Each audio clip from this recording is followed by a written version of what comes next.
Peserta seminar Feng Shui Potensi tahun kelinci 2023, ada pertanyaan dari Bapak Kurniadi. Ada 3 pertanyaan ya, saya jawab satu demi satu. Yang pertama, dari pintu utama bolehkah pandangan langsung atau blong tanpa partisi ke arah dalam rumah?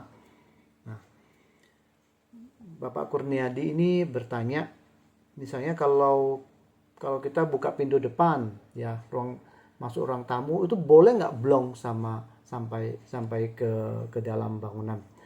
uh, Bapak Ibu, Bapak Kurniadi, dari pengalaman saya sebagai arsitek ya,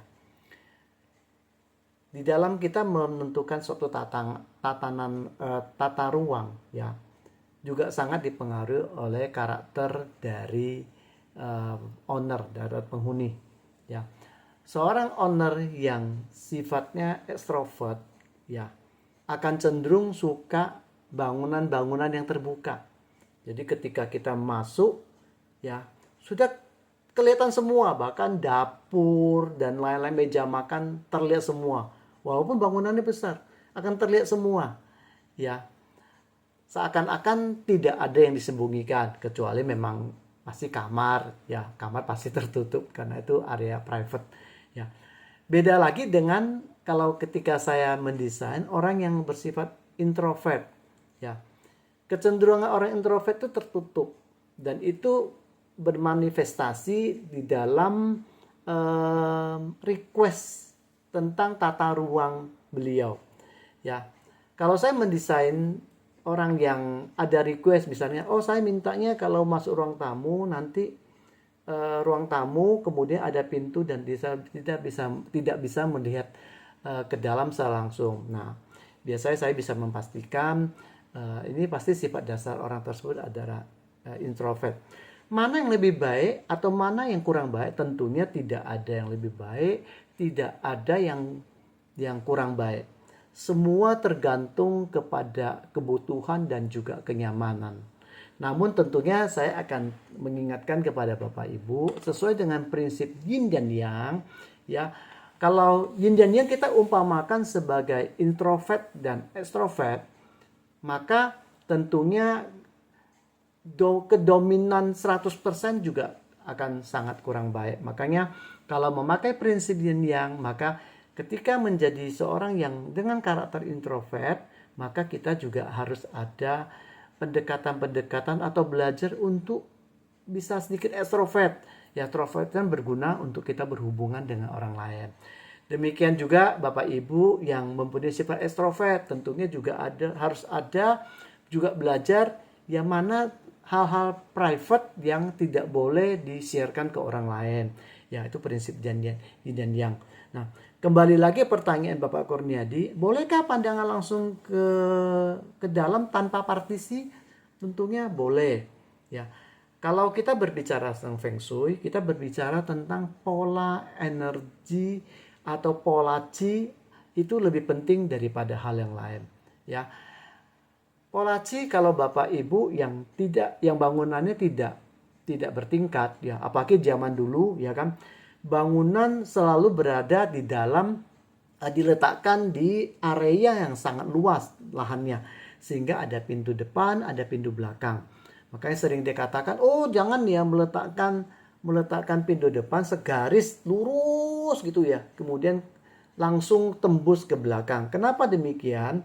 Karena ketika energi atau qi yang masuk ke dalam rumah, kalau bisa kita olah dulu di dalam rumah. Jangan sampai ya masuk kemudian langsung keluar. Itu juga kalau kita berbicara tentang falsafah duit ya, harusnya kan uang masuk itu ditabung ya, yang keluarannya di belakang adalah pengeluaran orang. Makanya kemudian muncul falsafah bahwa pintu depan itu harus lebih besar daripada pintu belakang, yang berarti falsafahnya bahwa pemasukan harus lebih besar daripada pengeluaran. Nah, yang sekarang jadi masalah misalnya rumah sekarang kan kafling ya, dan tidak ada pintu, katakan pintu belakang tembus ke apa namanya, ke lingkungan luas di belakang, nggak ada. Bapak Ibu harus diingat ya kan, sebagai arsitek saya selalu mendesain bahwa prinsip pintu belakang bukan selalu tentang kita pintu belakang langsung menuju ke segi horizontal ya, tapi juga pintu belakang itu kita bisa meletakkannya secara vertikal, yaitu misalnya void di bagian belakang supaya energi yang masuk ke dalam rumah ya kan juga mengalir. Karena mengapa? Karena prinsip energi itu sangat penting ya. Kenapa dikatakan feng dan shui? Feng itu dan shui itu dua benda ya, satu benda yang bisa dirasakan, tidak bisa dilihat. Satu benda air yang kadang bisa dilihat ya, kadang bisa dirasakan. Namun kedua benda ini berhubungan dengan apa? Materi ini berhubungan dengan apa? Dengan energi ya, dengan flow, dengan pergerakan, dengan sirkulasi. Maka salah satu prinsip Feng Shui yang sangat penting ya, yang saya sering bagikan bagi semua orang, bahwa prinsip Feng Shui, kalau kita tidak mau lihat Feng Shui, yang pertama yang kita harus lihat adalah sirkulasi udara, sirkulasi sinar juga harus cukup masuk ke dalam ruangan. Ya cukup dalam arti tidak berlebihan. Kalau kita yang di negara tropis, tentunya pendekatan desain itu beda dengan di bangunan-bangunan subtropis. Kalau kita di negara tropis, saya melihat banyak sekali desain-desain sekarang memakai kaca, ya kaca yang banyak. Wah, secara tampak dari luar memang sangat bagus, tapi di dalam apakah nyaman? Jangan sampai dengan pemakaian kaca yang berlebihan, ya malah bisa menjadikan dalam rumah seperti sauna, ya. Kalau ada yang mengatakan saya bisa pakai AC, ya yang menjadi masalah lagi seberapa energi yang kita boroskan untuk pemakaian AC yang sebetulnya tidak perlu kalau kita bisa mendesain yang rumah yang baik. Tentunya pendekatan modern saat ini juga banyak kaca-kaca yang modern. Kaca-kaca modern itu ada pendekatan di mana light transmission-nya itu bagus, terang, tapi heat transmission itu rendah. Ada juga kaca-kaca yang diproduksi pabrik-pabrik tertentu, kualitasnya begitu ya. Bapak Ibu boleh saja belum ya menjawab pertanyaannya Pak Kurniadi, tidak apa-apa. Yang penting sebetulnya tata ruang itu yang penting adalah bagaimana perletakan misalnya ruang pintu depan yang tepat ya kan, sesuai dengan energi yang paling bagus pada saat dibangun ya. Kemudian untuk perletakan kamar utama juga harus tepat, terutama perletakan untuk headboard ya, arah ranjang, karena arah ranjang akan menentukan, akan menyelaraskan dengan polarity yang tidur di ranjang tersebut dan akan mempengaruhi kualitas tidur. Kemudian dapur. Nah, tangga juga sangat penting karena tangga itu untuk bangunan-bangunan yang tingkat ya. Kalau tadi kita bangunan tidak bertingkat tentunya tidak ada tangga. Kalau bangunan yang bertingkat tentunya ada tangga, dan sekarang ini sudah umum sekali. Bahkan rumah-rumah kompak dengan luas tanah 80, 60 ya kan, dibikin 2 lantai. Saya lihat banyak rumah-rumah yang sangat nyaman sekarang. Ya, mau nggak mau memang harus ditumpuk di atas atau dibikin lebih dari 2 lantai. Karena tanah yang makin mahal sehingga kebutuhan ruang tetap terpenuhi. Nah, perletakan tangga juga harus tepat, ya kan? Kalau tangga itu berbicara tentang apa? Tentang liukan naga. Ya, di dalam falsafah Feng Shui. Apa naga sesungguhnya? Bukan, Bapak Ibu, ya kan? Feng Shui itu sangat logik. Cuma bahasanya kelihatannya aja memakai simbolisasi sebagaimana orang timur yang menjadi sumber dari ilmu Feng Shui yang senang sekali pakai simbolisasi. Kalau orang barat bilang 1 2 3, dia kan makan 1 2 3. Tapi kalau orang timur ya mungkin kayak sio ya, ada 12 sio, ada yang sio anjing, sio apa dan lain-lain ya. Nah, letak tangga itu akan menentukan energi bangunan itu sangat penting ya. Bukan cuma perletakan harus tepat ya, kalau tidak tepat itu juga akan mengganggu keselarasan dengan energi bumi untuk posisi tangga. ya. Jadi Bapak Ibu dalam desain tentu banyak pertimbangannya, ya. Tapi yang pasti kalau Bapak Ibu mau desain tanpa feng shui, pastikan sirkulasinya baik, ya. Kalau memakai feng shui tentunya akan mendapatkan hasil energi yang lebih baik.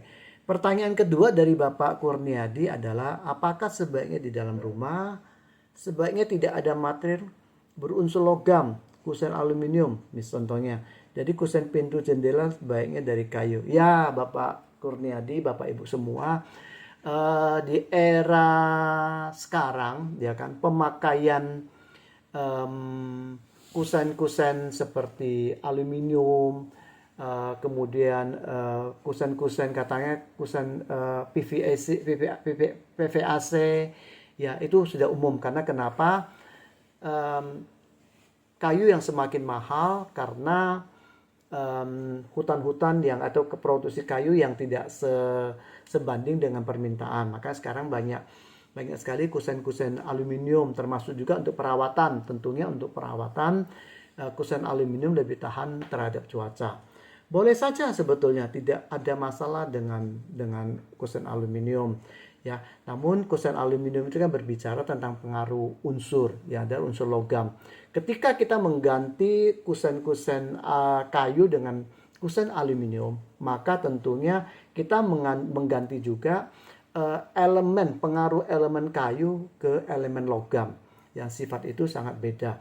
Bagi Bapak Ibu yang bergerak di bidang yang membutuhkan pekerja membutuhkan kreativitas tinggi, tentunya saya tidak akan menyarankan mengganti dengan kusen logam, tapi tetap kusen kayu akan sangat baik karena kayu itu akan membantu energi kreativitas di sekitar kita, apalagi untuk rumah tinggal, ya. Ketika kita tidur, ya, secara tidak langsung kita akan dipengaruhi oleh energi